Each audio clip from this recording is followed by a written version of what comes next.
Olá, tudo bem com vocês? Sejam todos bem-vindos. Sou a professora Andresa Xavier, professora do componente de Geografia. Vamos verificar aí a nossa aula? Então temos a nossa aula de número 16 com o objeto de conhecimento Biodiversidade Brasileira. O detalhamento nós temos unidades de uso sustentável. Nós vamos verificar essas unidades. A área de proteção ambiental, a área de relevante interesse ecológico, a floresta nacional, a reserva extrativista, a reserva de fauna, reserva de desenvolvimento sustentável e reserva particular do patrimônio natural, além da área de preservação permanente. Vamos observar as características de cada uma dessas unidades. Então vamos aí a mais uma aula de geografia.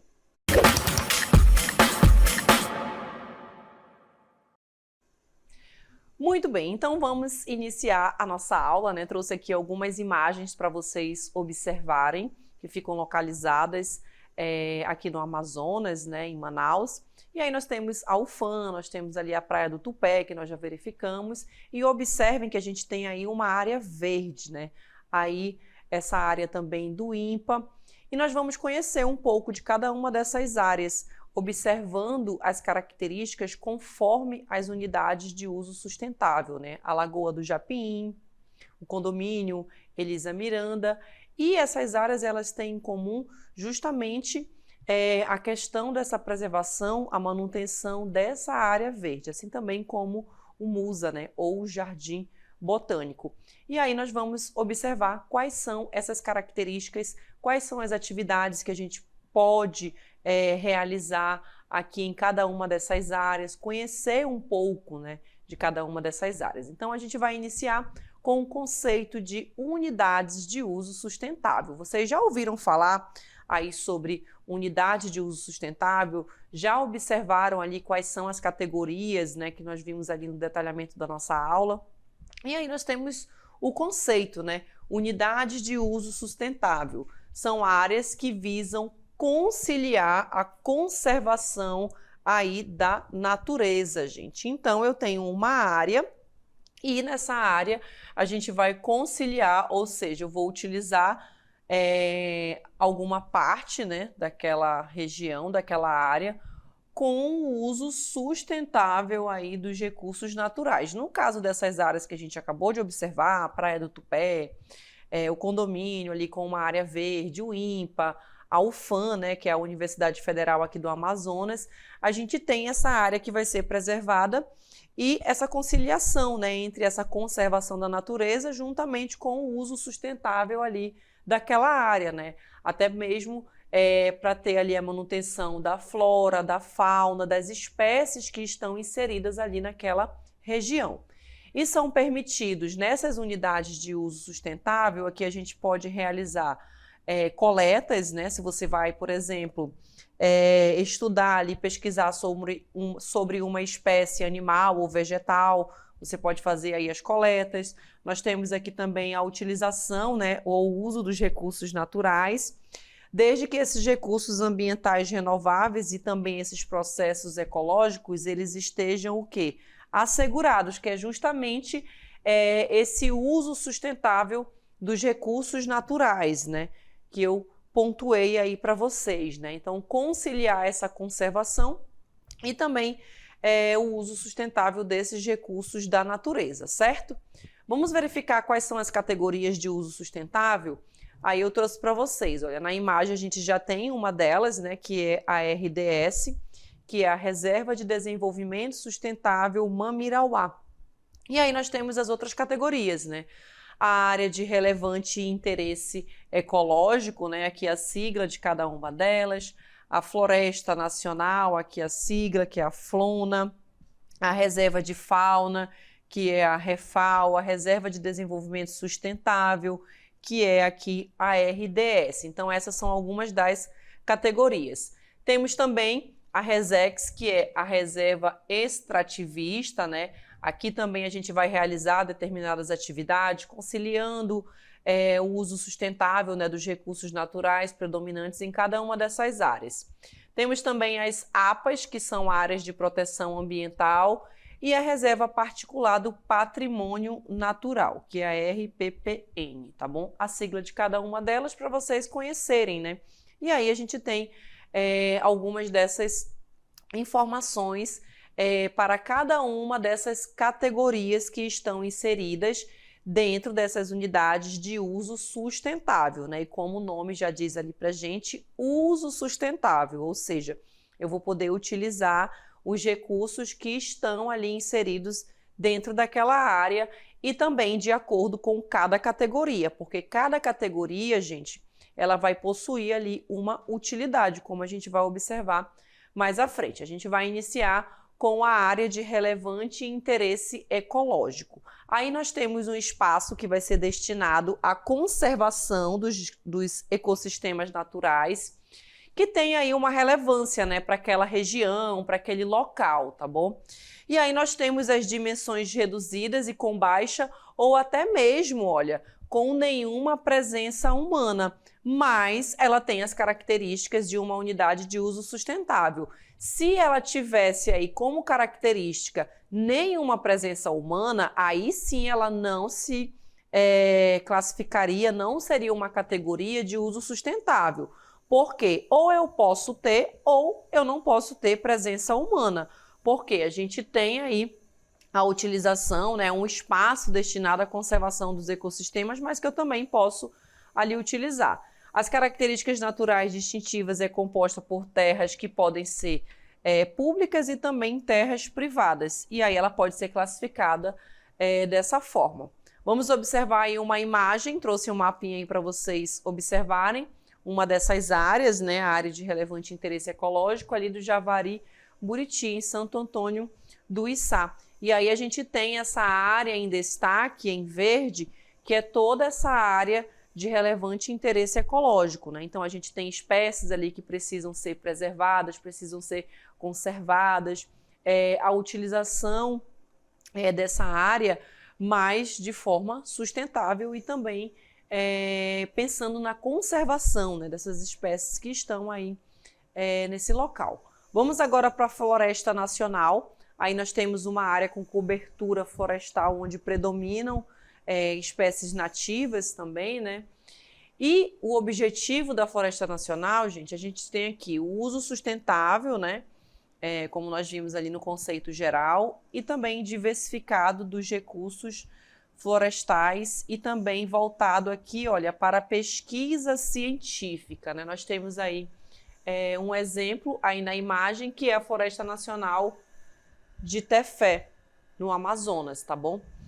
E aí nós temos essas pesquisas, né, que podem ser realizadas dentro dessas áreas, ou seja, a gente vai ter a presença humana dentro dessas florestas, que vão poder ali fazer coletas, vão poder estudar as espécies que estão ali inseridas. Por isso que ela se classifica como uma categoria de uma unidade de uso sustentável, certo?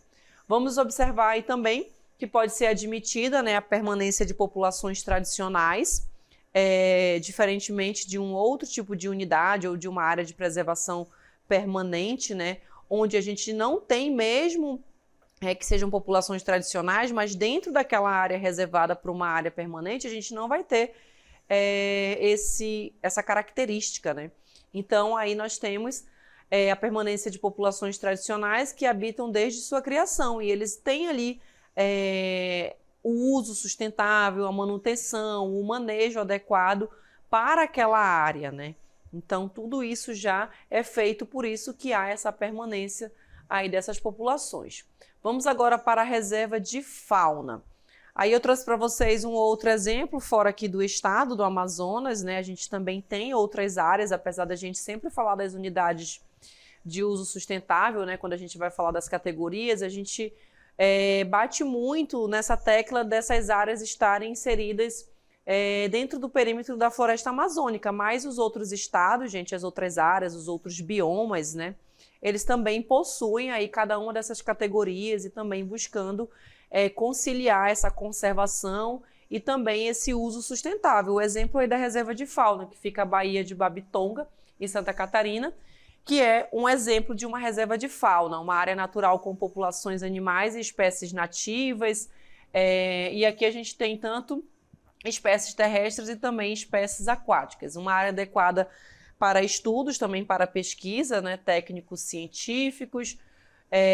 Temos também aqui o manejo adequado que pode ser utilizado, manejo econômico sustentável, né, desses recursos faunísticos, né, presentes aí na fauna, tanto dessa Baía de Babitonga como também de outras reservas de fauna, né? Mas o nome ele já demonstra aí para a gente esse principal objetivo, né? Uma reserva de fauna. Então eu vou ter aí as pesquisas, esses estudos que vão ser realizados com relação à fauna predominante dentro dessas áreas, né? E também a preservação dessas espécies animais que fazem parte dessa área. Vamos agora para as RDS, né, que são as Reservas de Desenvolvimento Sustentável, né? E aí nós temos as características, aí na imagem para vocês, o exemplo da Reserva de Desenvolvimento Sustentável de Mamirauá. E aí nós temos as características, né? Uma área natural, onde vivem aí populações tradicionais, né? E essa população, ela vai ser responsável pela manutenção dessa área, pela conservação, pelo uso sustentável dessa área, né? Eles se baseiam em sistemas sustentáveis de exploração aqui dos recursos naturais, né? Então, eles vão ter ali o manejo com as espécies aquáticas, por exemplo, com a pesca, com a coleta das espécies predominantes dentro dessa RDS, né? Porque eles vão estar ali morando, convivendo, assim como as outras áreas também que a gente observou, onde é permitido, né, a permanência dessas populações tradicionais, certo? E aí nós temos que é desenvolvido ao longo de gerações, né, e adaptados aí a condições ecológicas locais, né? E quando a gente fala que ao longo dessas gerações, né, isso é bem importante, porque a gente vai obtendo, né, essas informações das nossas gerações aí passadas, justamente por essa questão dessa manutenção, o conhecimento ali das espécies vegetais, das plantas, né, que estão ali presentes, também das espécies animais, e manter, né, essa conservação e esse uso sustentável. E dentro da RDS também, gente, nós temos uma outra característica da Reserva de Desenvolvimento Sustentável, que é com relação aqui à visitação, né, pública, e também aqui temos mais uma área com pesquisa científica, né? Geralmente todas essas categorias a gente pode realizar aí essas pesquisas, né? É claro que você precisa ter ali uma autorização da instituição, de onde você está pesquisando, de onde você está estudando, né? E aí você chega ali na administração de cada uma dessas áreas, de uma dessas categorias, e aí você se apresenta, entrega os documentos em que eles vão solicitar, né, para você fazer aí a sua pesquisa.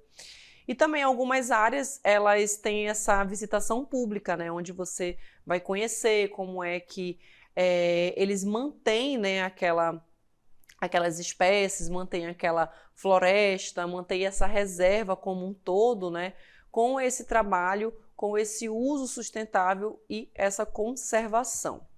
Vamos agora para a reserva extrativista, né? Aí nós temos as características e uma imagem para mostrar para vocês, que é a Resex de Chico Mendes, que fica localizado em Chapuri, no Acre, tá bom? Aí nós temos mais uma área, onde nós temos uma área utilizada por populações extrativistas tradicionais, né? Então aqui a gente tem a atividade do extrativismo vegetal, né, principalmente voltado aí para a borracha, né, exercem suas atividades baseadas no extrativismo, além também de outras atividades, né, que eles vão exercer até mesmo ali como uma atividade de agricultura familiar, né, ou como a gente costuma chamar também uma atividade de subsistência, né. Aqui nós temos essa agricultura de subsistência, que pode também ser chamada de agricultura familiar. Aí nós temos aqui a criação de animais, né, de pequeno porte, em que eles vão ali criar, vão manter ali essa atividade também de acordo com as regras, né, de cada uma dessas categorias, no caso aí de uso sustentável, dessas RESECs, tá bom? E aí nós temos também assegurando o uso sustentável, né, dos recursos naturais, ou seja, nós vimos ali que são animais de pequeno porte, né? De repente chegou alguém ali, quer abrir um grande pasto para criar animais, gado, aí não pode, né? Por quê?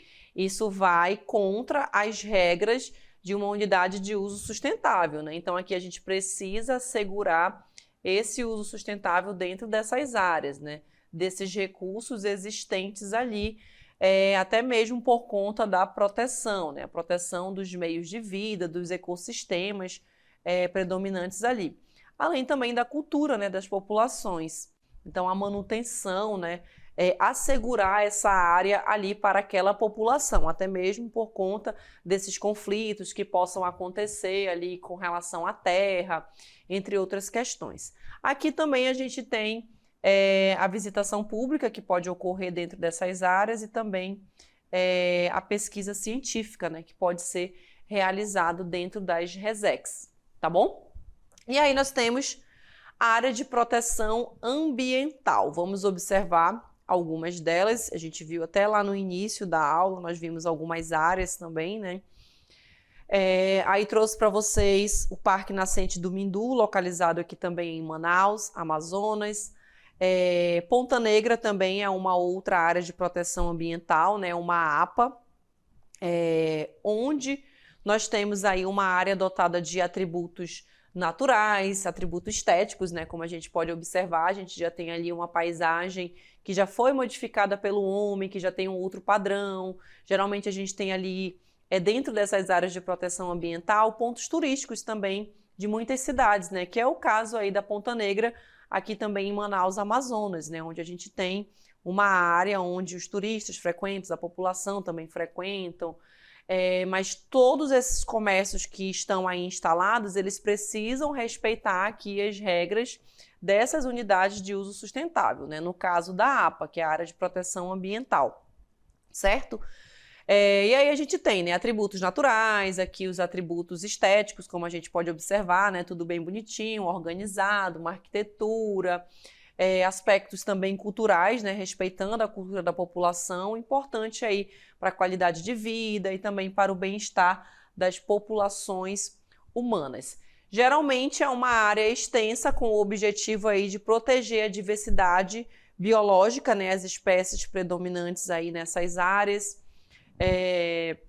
ordenar também o processo de ocupação humana, né? Então você tem ali uma área de proteção integral e aí você tem que ter ali cuidado, né, onde você vai construir, se você não está construindo, se de repente vou comprar um terreno para construir uma casa. E aí você tem que verificar se, por exemplo, aquela área não é uma área de proteção ou uma outra unidade de uso sustentável, tá bom?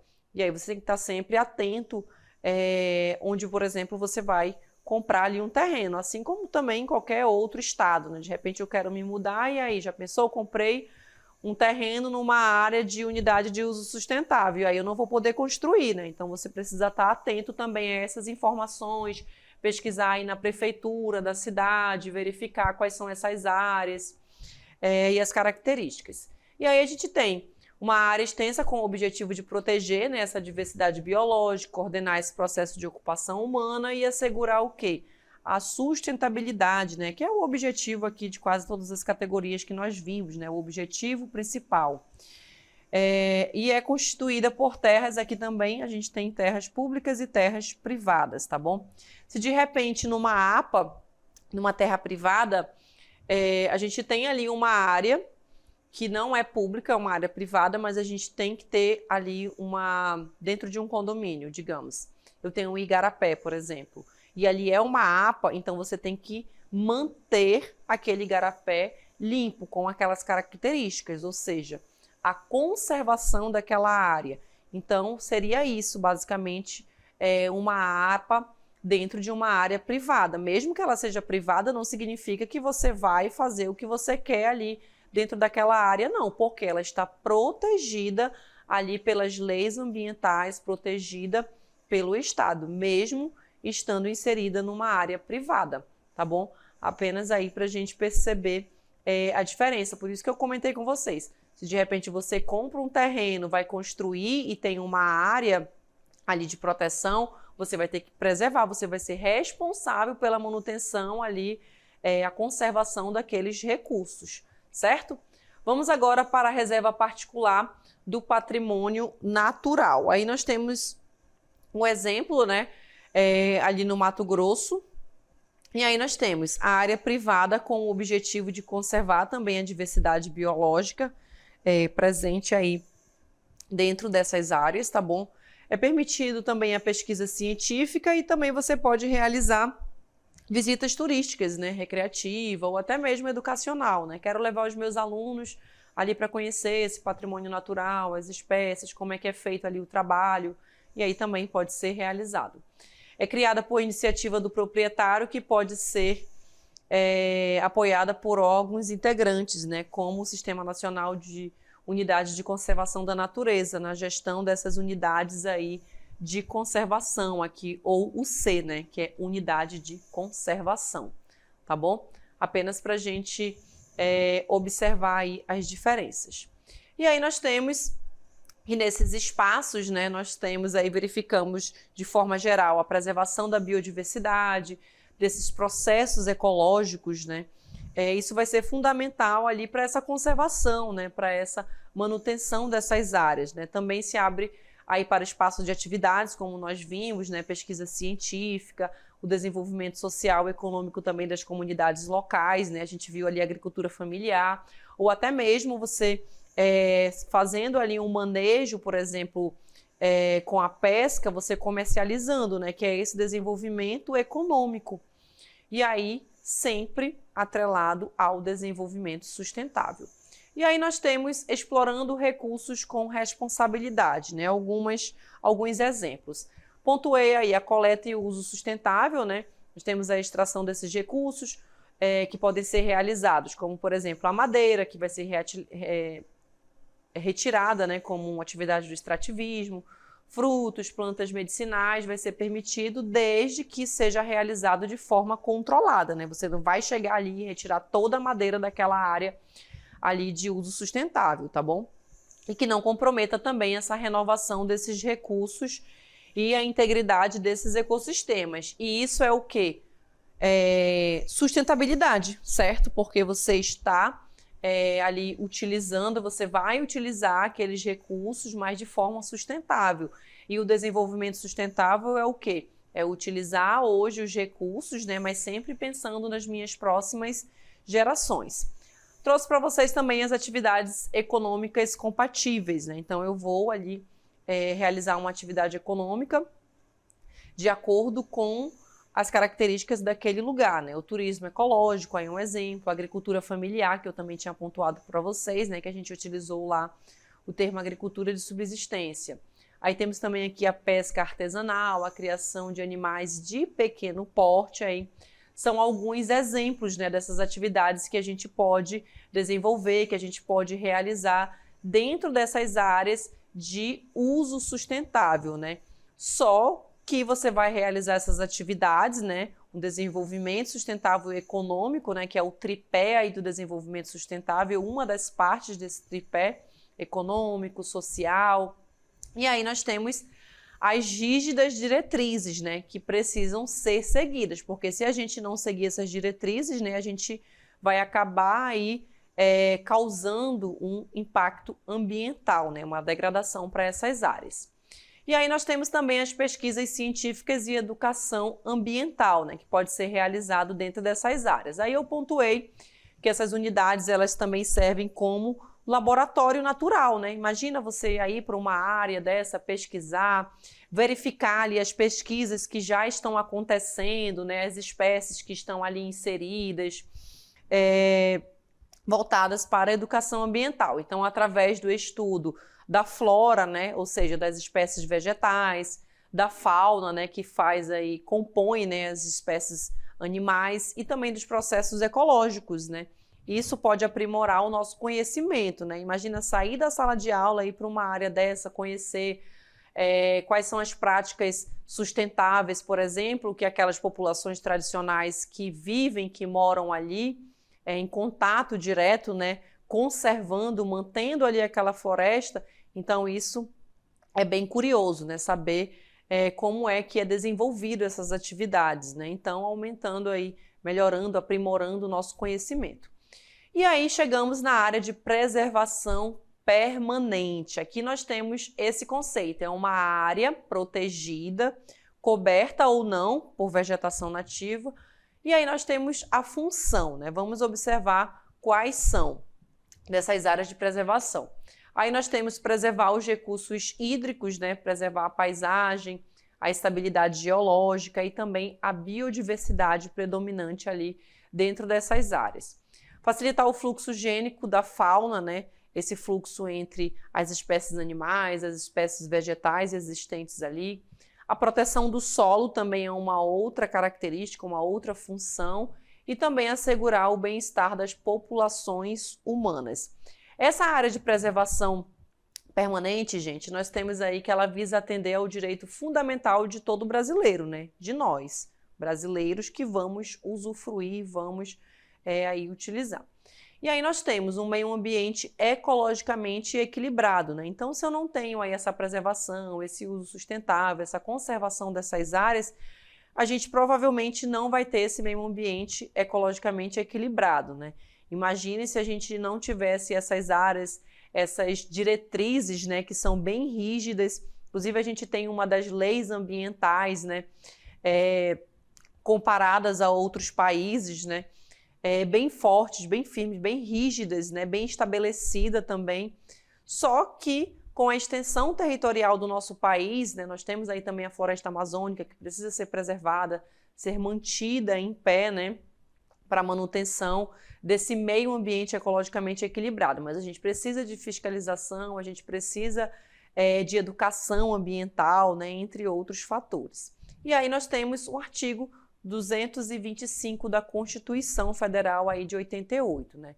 Então essas áreas, elas são áreas naturais intocáveis, né?